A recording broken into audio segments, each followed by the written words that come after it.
involved? Yeah, we picked him up on a corner.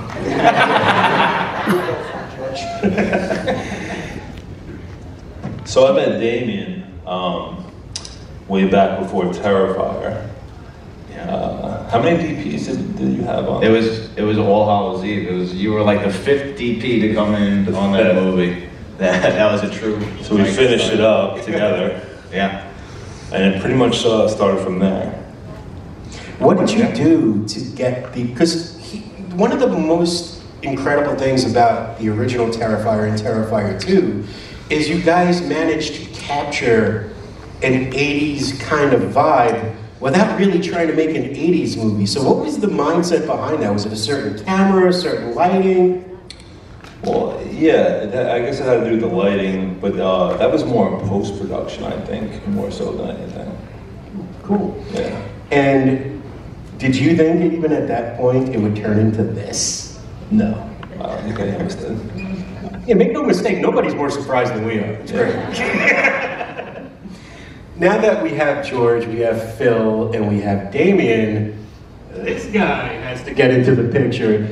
Damien, talk about the first time you saw David and the audition. So, as everybody knows, David was not originally Art the Clown in my first 2 short films in All Hallows Eve. It's my good friend Mike Gianelli, who's not an actor. When it came time to film Terrifier, he just told me, look, I'm not interested in doing it anymore. I'm not an actor. I can't really go through all that makeup, etc. So he said, I'm gonna have to pass.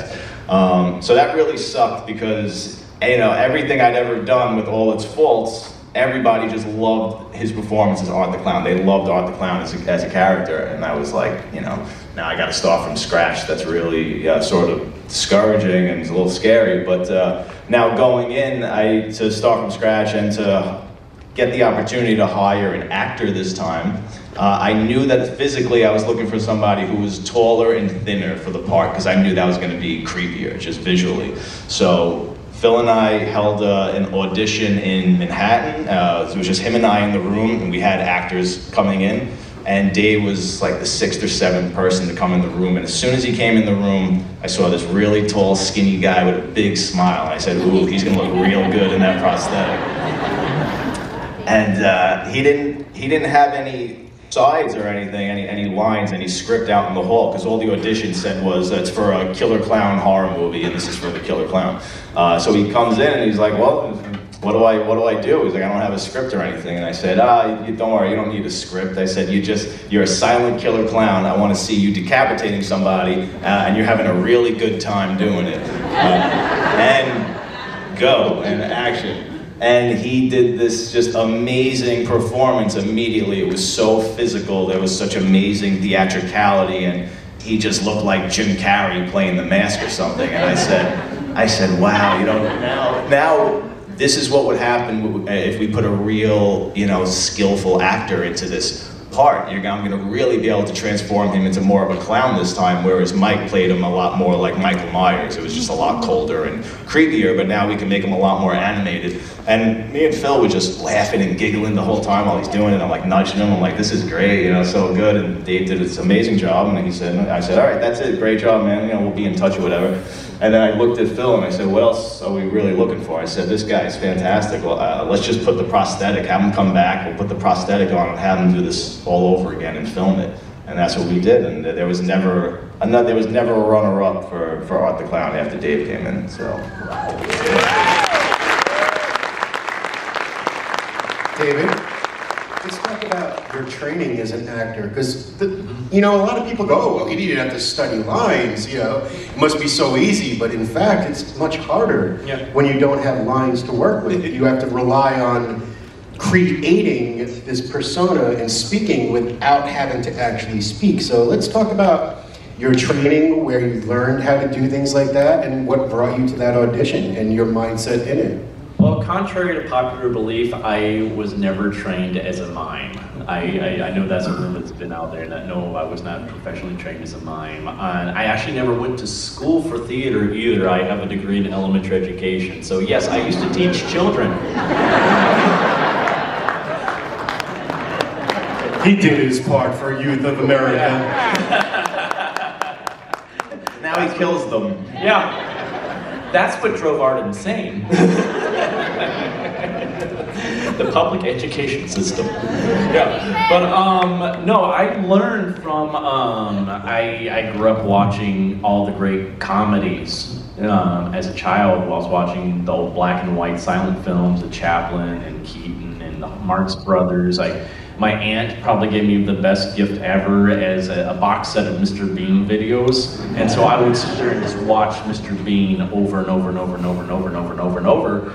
Because I love that style, I love that silent, mischievous type of character, and I always wanted to play a part like that. And so I was always like, you know, developing my craft, just doing community theater. I was learning from my betters that I was in these shows with as a teenager, and I just kept going and going and going with it. And I was very fortunate after I moved to New York to tour with How the Grinch Stole Christmas, the musical, for 5 years. And I was Stephen Carl from he was Robbie Rodden from Lazy Town. I was his understudy as the Grinch. And that was like a master's course in physical comedy because Stephen was actually professionally trained in that area. And he would always just take me aside and like, here's how you improve on what you've already been doing. And even when I got cast as Art, I called up Stephen, hey dude, I'm finally playing one of these Mr. Bean-like roles.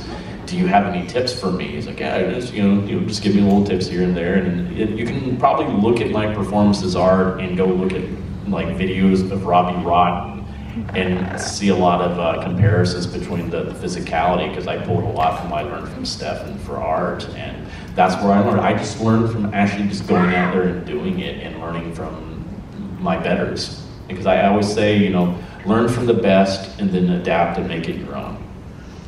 And that's what I did.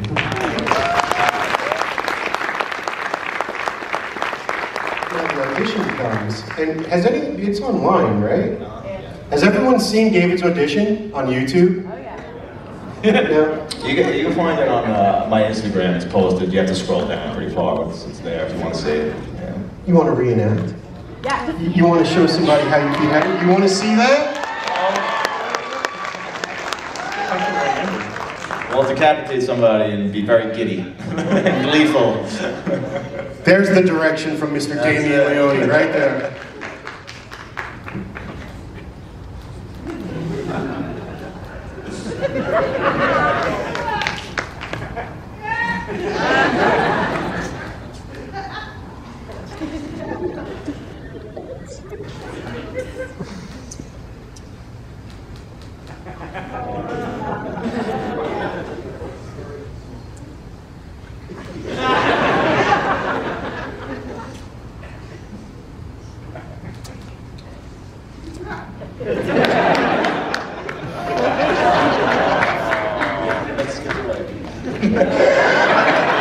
That's what he did.